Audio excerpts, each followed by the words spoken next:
Good morning all of you. तो बेटे आज एक क्वेश्चन है, right A short note on supreme court power of judicial review. एक संक्षिप्त नोट लिखिए सुप्रीम कोर्ट की न्यायिक पुनर्निरीक्षण पर। एक संक्षिप्त नोट। न्यायिक पुनर्निरीक्षण क्या होता है? सबसे पहले आपको ये पता होना चाहिए, सुप्रीम कोर्ट एक ऐसी पावर मिली हुई है कि अगर सरकार कोई ऐसा कार्य करती है जिससे सुप्रीम कोर्ट जिससे कॉन्स्टिट्यूशन का उल्लंघन हुआ हो या फिर किसी भी प्रकार से किसी व्यक्ति के मौलिक अधिकारों का हनन हो, तो कोई भी व्यक्ति सुप्रीम कोर्ट में जाकर अपने फंडामेंटल राइट्स को मांग सकता है। और अगर कोर्ट को लगता है कि सरकार ने फंडामेंटल राइट्स या कहीं पर भी कॉन्स्टिट्यूशन का उल्लंघन किया है तो सरकार उस कानून को रद्द कर सकते हैं। इसी को हम क्या बोलते हैं? न्यायिक पुनरीक्षण, power of judicial review. Supreme court is the guardian and final interpreter of the constitution. Supreme court उच्चतम न्यायालय संविधान का संरक्षक है और वही कॉन्स्टिट्यूशन को एक्सप्लेन भी करता है। The Supreme court is wasted with the power of judicial review. और ये काम सुप्रीम कोर्ट न्यायिक पुनर्निरीक्षण की धारणा या न्यायिक पुनर्निरीक्षण की शक्ति के अनुसार करता है। It is the power of Supreme Court to declare any law null and void if that law violates the constitution.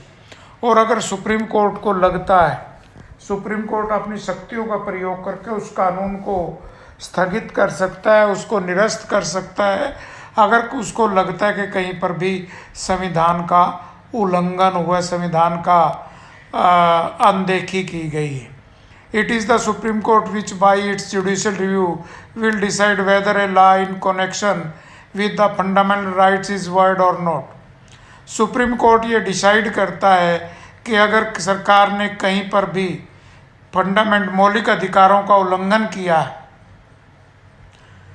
और अगर किया है तो उस व्यक्ति सुप्रीम कोर्ट जो है मौलिक अधिकारों को लागू करवाता है और उस कानून को जो है वो रद्द कर देता है। The Supreme Court has the power of judicial review where a citizen moves for the enforcement of the fundamental rights.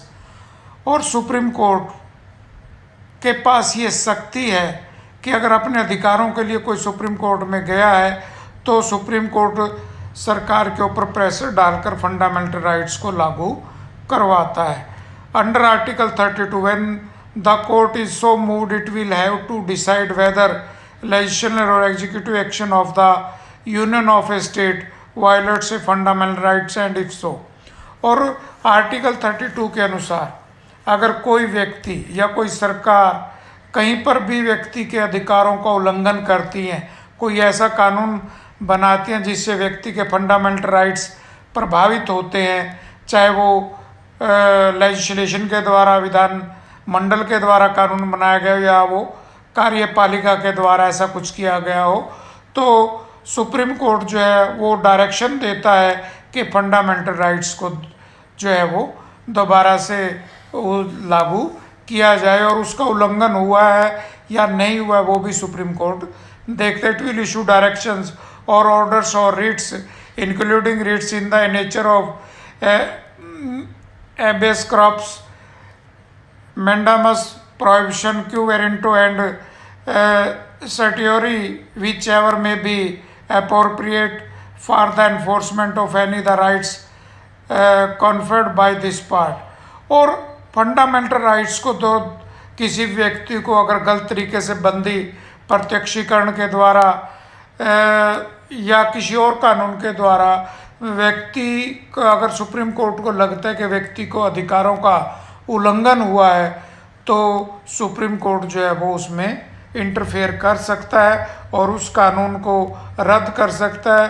और किसी व्यक्ति को अगर सरकार या पुलिस किसी प्रकार से गलत तरीके से अगर अरेस्ट करती है तो उसको रिहा करने का आदेश भी जो है सुप्रीम कोर्ट के द्वारा दिया जाता है। तो बेटे आज यही क्वेश्चन करेंगे एक बस। Thank you.